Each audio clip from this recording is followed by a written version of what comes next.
The NBA playoffs are here, and I'm getting my bets in on FanDuel. Talk to me, Chuck GPT. What do you know? All sorts of interesting stuff, even Charles Barkley's greatest fear. Hey, nobody needs to know that. New customers bet $5 and get $200 in bonus bets if you win. FanDuel, America's #1 sportsbook. 21 plus and present in Virginia. Must be first online real money wager. $5 deposit required. Bonus issued is non-withdrawable bonus bets that expires 7 days after receipt. Restrictions apply. See full terms at fanduel.com/sportsbook. Gambling problem? Call 1-800-GAMBLER. Hello, Beat Check listeners. I'm Gosha Wozniacka, and I'm the environmental justice reporter at the Oregonian.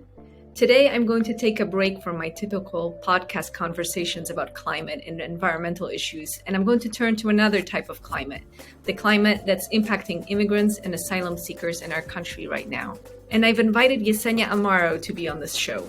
She's an investigative reporter with the Oregonian who focuses much of her work on writing about immigration policies and programs and the people impacted by them. As you all know, the current Trump administration is making some dramatic changes in our immigration policies. So we'll talk today about what's happening with the Trump immigration crackdown, what impact it's having on people in our state, and what the future of our immigration policies may hold. Welcome to the show, Yesenia. Thank you so much for having me, Gosha. Yeah, of course. So I wanted to start off our podcast with a quick update on where we are with Trump's immigration policies, since the president came into office. Can you briefly describe what's been happening and especially what's happened in the last week or so, since that's pretty newsworthy? Yeah. So what has been clear so far with the Trump administration is that his immigration enforcement policies have been extremely controversial.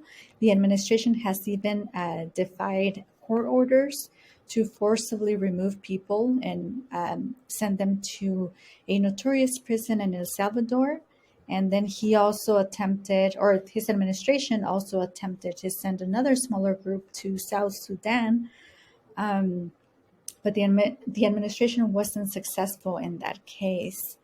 And we know that many of the men who were forcibly removed to the prison in El Salvador, they were alleged to be gang members, but many of them had no criminal records, according to various news reports.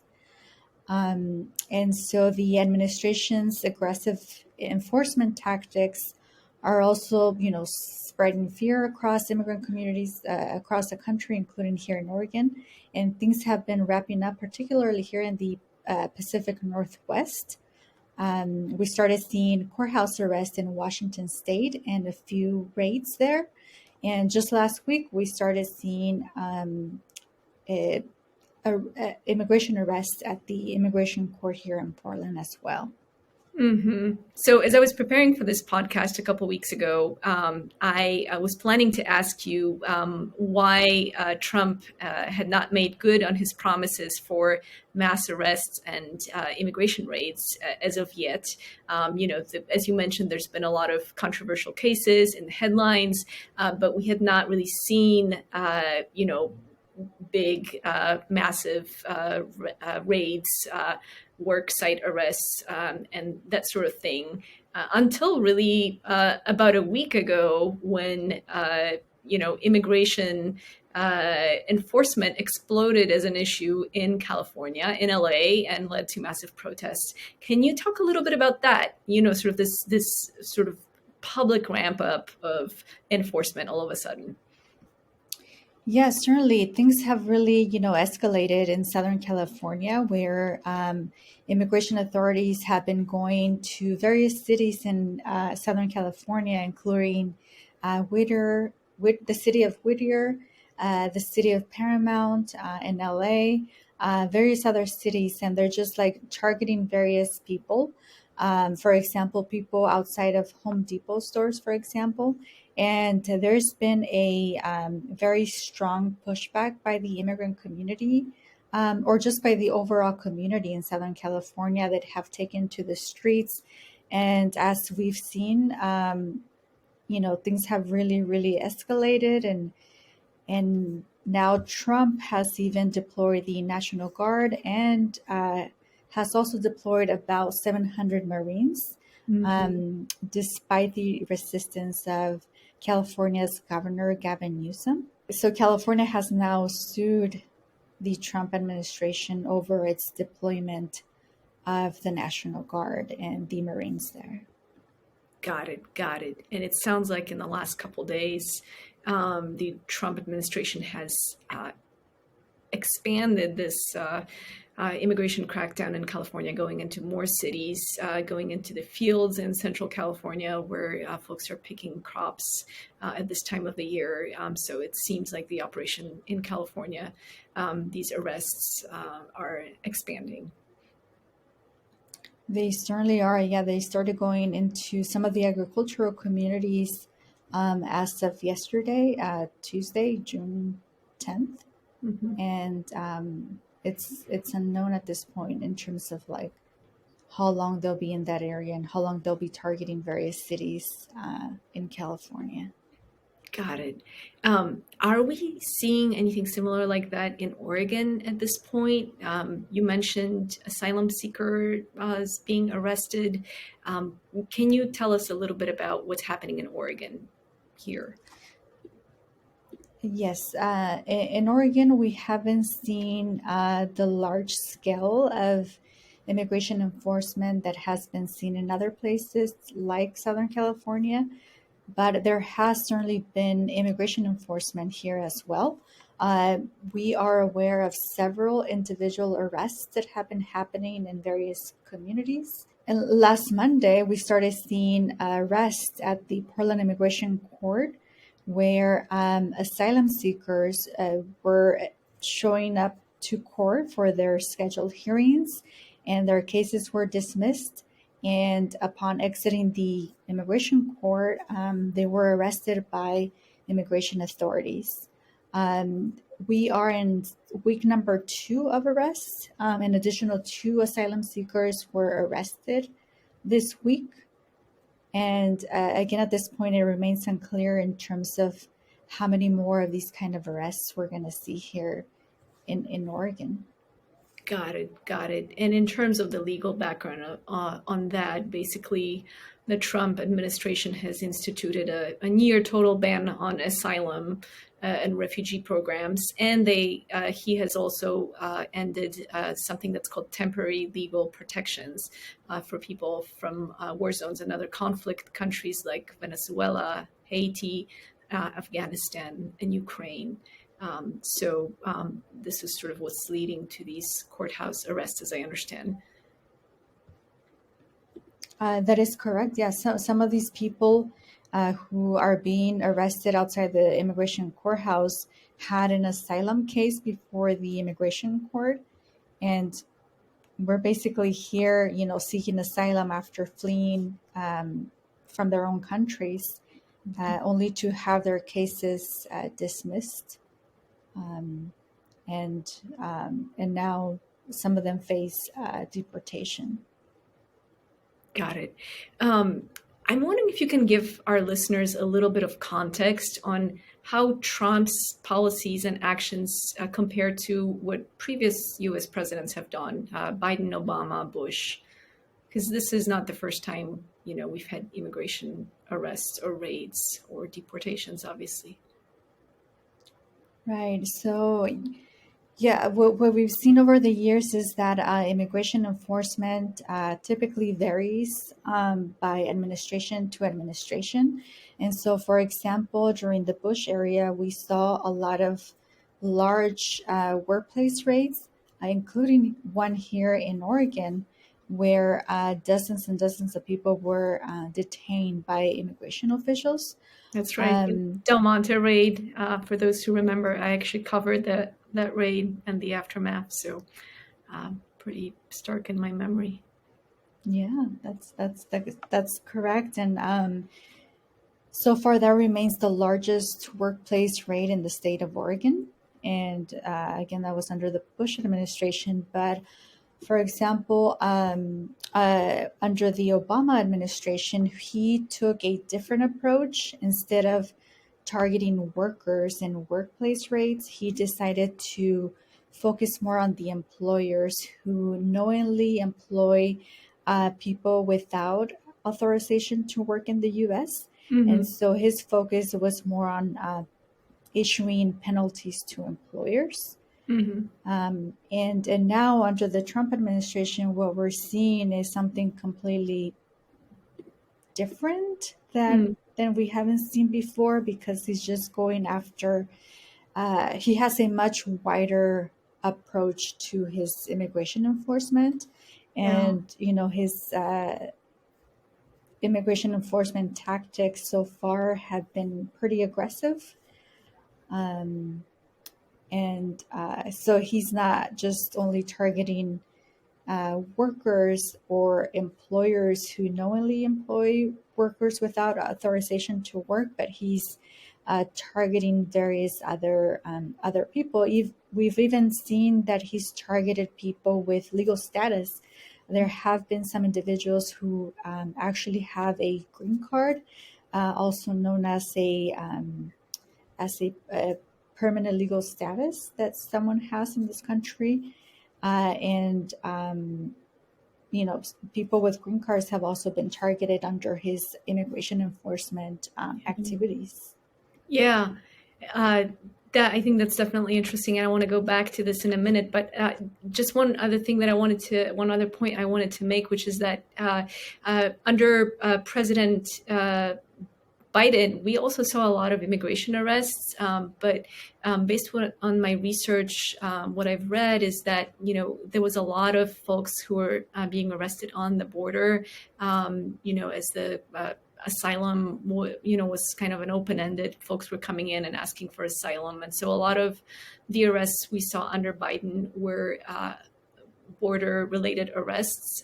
But now those have pretty much dried up under President Trump, as the border, is more locked down.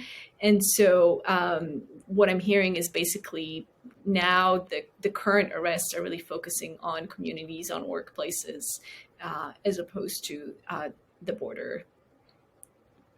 That is correct. That is what we are seeing so far, that he is just deploying immigration officials out to communities across the country, which, again, has spread a lot of fear, and has left a lot of communities, especially immigrant communities across the country, sort of like living on the edge with a lot of fear.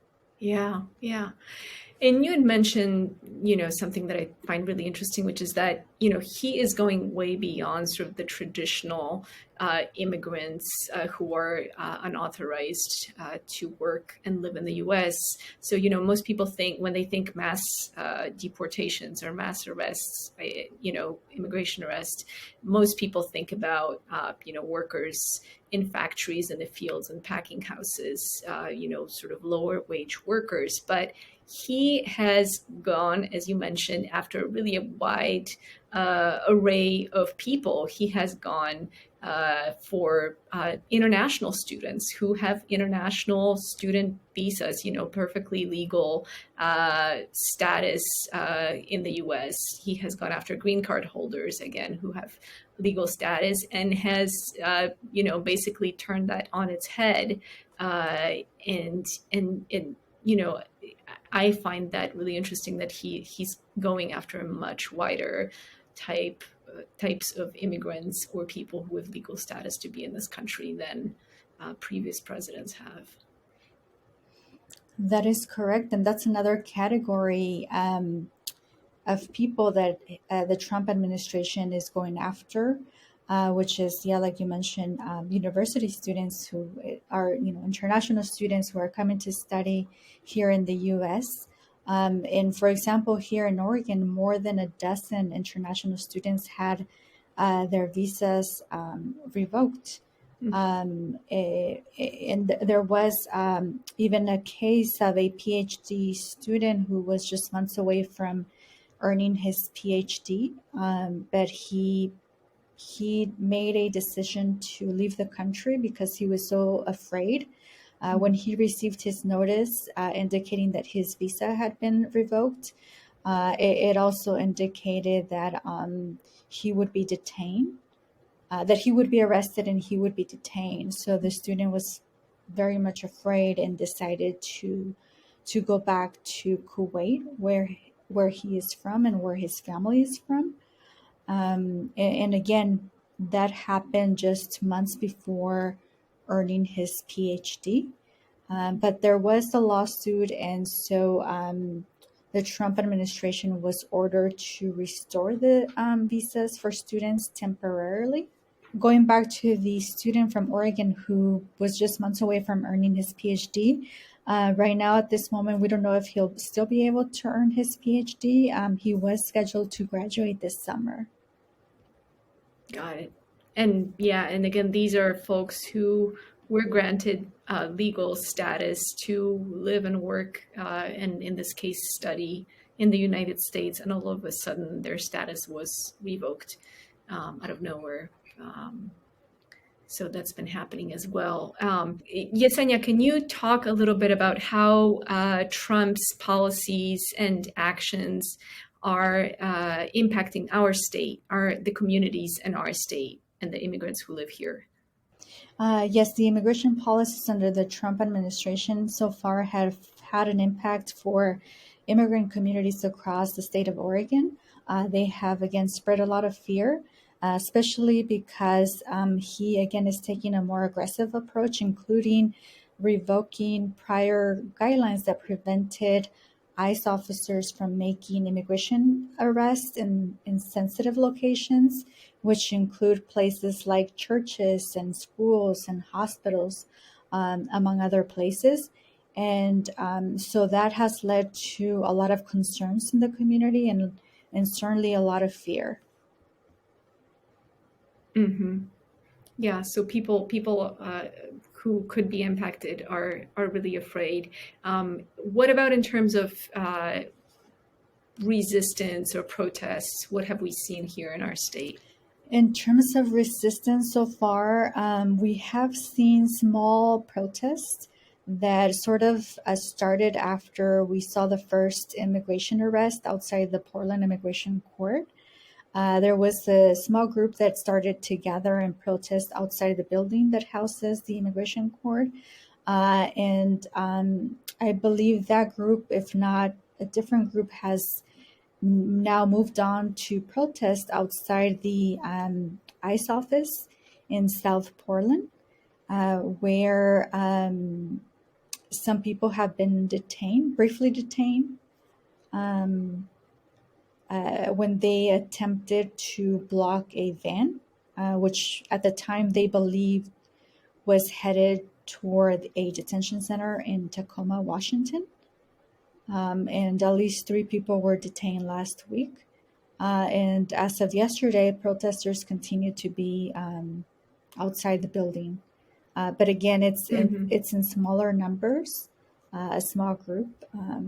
So we haven't seen large protests like the protests that we're seeing in other cities, including in Southern California. Got it. And I guess the other thing to mention is that obviously there's organizations and community groups, activists who are sort of gearing up to protest or help immigrants, or just tell people about their rights. And that's happening throughout the state as well. Yes, right? there's certainly a lot of education happening across the state. A lot of organizations are, providing a lot of training and workshops and are passing out flyers with information about, people's rights and with information about what they should do if they were to encounter immigration officials. Mm-hmm. Yeah, so people are really concerned. And I mean, I've also heard just sort of in the general community, people are concerned about their neighbors, friends, and what could happen if, we see sort of mass arrests or mass raids here in Oregon. But the other thing we should mention also is that there are many people in Oregon who agree with President Trump and with his policies, and who do believe that people should be deported if they lack authorization or for other reasons. So, it's a pretty divisive issue, including in Oregon. And that sort of brings me to the next question, which is that Oregon is considered a sanctuary state and Portland is a sanctuary city. And this is a sort of a status that President Trump has railed against and been upset about. Can you tell our listeners what exactly it means that our state and our city is sanctuary? What does this mean, and what are the limits of being a sanctuary state or city? Yeah, thank you for that question. So the state of Oregon became the first state in the country actually to become a sanctuary jurisdiction back in 1987. And so basically what that means is that local law enforcement are prohibited from cooperating with federal officials for immigration enforcement. They're also basically prohibited from using state resources and state funding for immigration enforcement or for any sort of cooperation with federal officials, again, for that kind of enforcement. Got it. And so on the ground, that means that federal officials are not welcome to jails, to local jails, to arrest people. That is correct. There is no information sharing between, or at least there's not supposed to be information sharing between local law enforcement and federal officials, for example, on an individual who may lack legal status and may be at a local jail on a different issue. They're not allowed to share information, so then immigration authorities can come and pick up that person. Or they're not able to, or they're not allowed to hold that person in jail for a longer period of time to allow immigration officials to come and pick up the person, the individual. Got it. And Oregon is one of many states that has this sort of status, as well as Portland. There's other cities as well that are sanctuary cities. And to be clear, having sanctuary status does not mean that immigration agents can't come here. They still can come, make arrests, go wherever they want, pretty much. They just can't get information from local law enforcement or, go into the jails. But that does not mean that they can't make arrests or raids in Oregon. So folks here are just as exposed pretty much as anywhere else.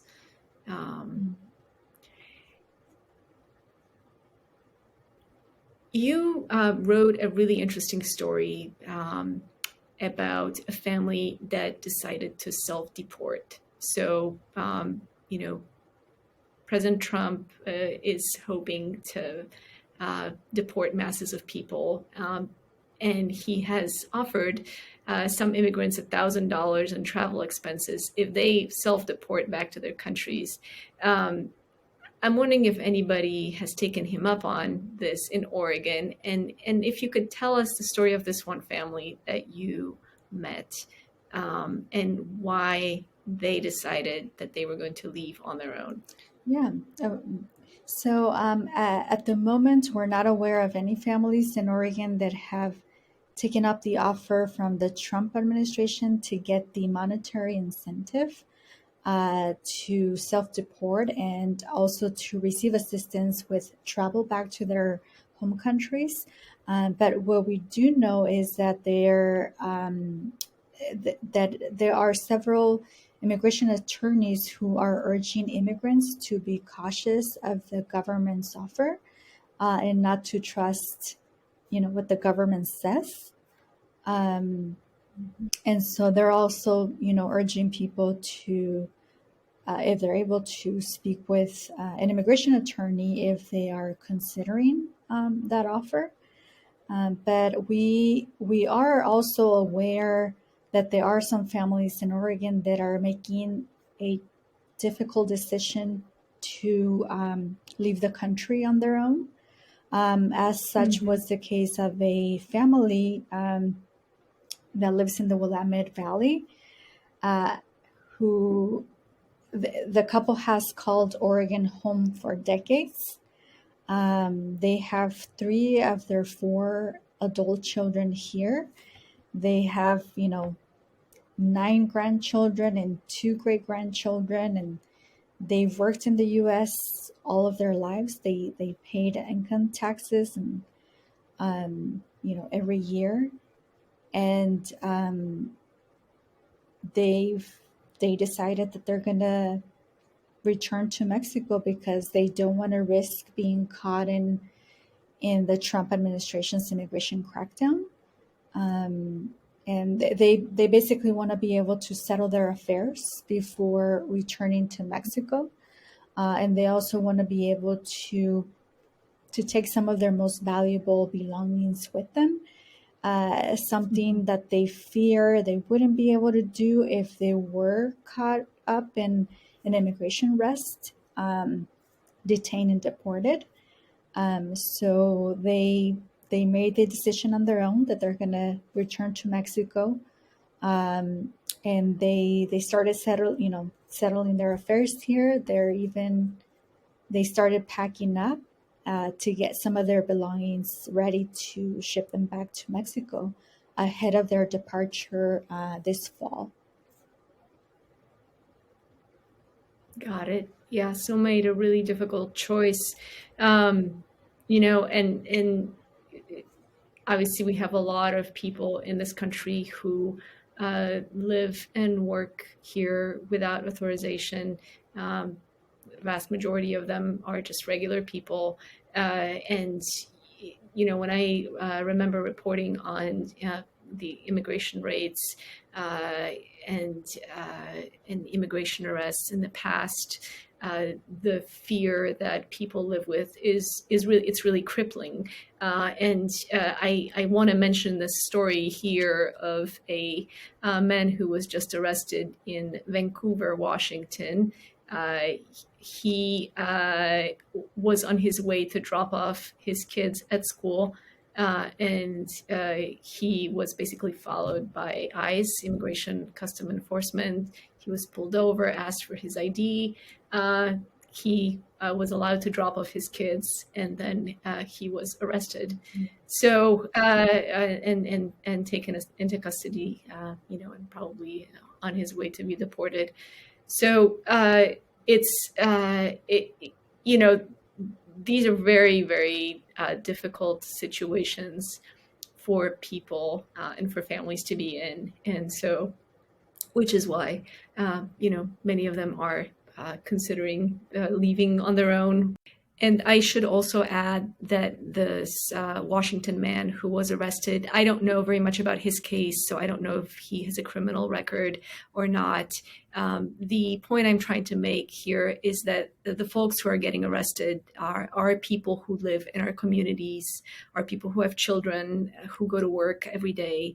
And, these are folks who are being targeted. So it's definitely having impacts, whether on the families, the kids, the schools, and the neighbors and people who work with these folks.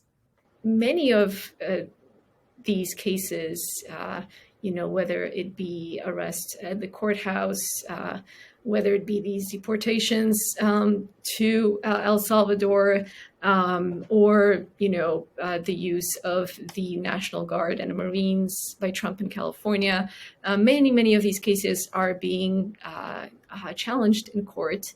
Can you talk a little bit about this and sort of bring it back to whether that can stop these policies or what these lawsuits can lead to? Yeah. So since we've seen that some of the Trump administration's policies have been very extreme, several of them have led to legal challenges. And so many of them have been halted temporarily while the court, looks at the case. It's kind of hard to know like what's going to stick and what's not going to stick with all these, court cases that are still like pending and that they're still making their way through the court system, which, some of these cases can take a while to, finally make it through the entire court system and reach a conclusion. But in the meantime, that only leaves those actions and the people that those actions are impacting with a lot of uncertainty of not knowing what exactly is going to happen eventually. And the latest example is California. California just sued the Trump administration over its deployment of the National Guard and the Marines there. And so that's another case that at this point we don't know what eventually that will lead to, but we do know that California sued for that reason. So there's a lot of uncertainty about what's going to happen both in California and in Oregon and elsewhere in the country. That is correct. And here in Oregon, Governor Tina Kotek has criticized Trump's actions in California, in particularly, in the president deploying the National Guard and the Marines. She has also said that the state of Oregon will not be bullied by the Trump administration by forcing it to enforce immigration laws. And that it will stand up for its sanctuary status and for all communities in Oregon, including all immigrant communities within the state. Yesenia, this has been a really important conversation. We're going to be watching to see if, we have similar immigration arrests in Oregon, in the cities or in the fields in the Willamette Valley and elsewhere. So this is a story that we're going to continue to follow in the Oregonian and online at OregonLive.com. And I am going to include several links to your stories in our show notes.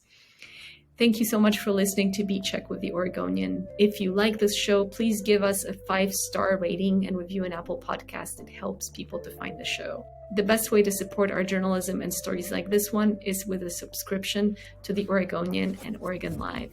You can do that at OregonLive.com/subscribe. Until next time, thank you.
and in their own, on their own, in their own way. So without waiting, but it's obviously also a very excruciating decision if someone has lived and worked here for decades and has grandchildren and many family members who are established here. These are extremely difficult decisions. So these are families across our state and across the U.S. that are being impacted by these policies directly.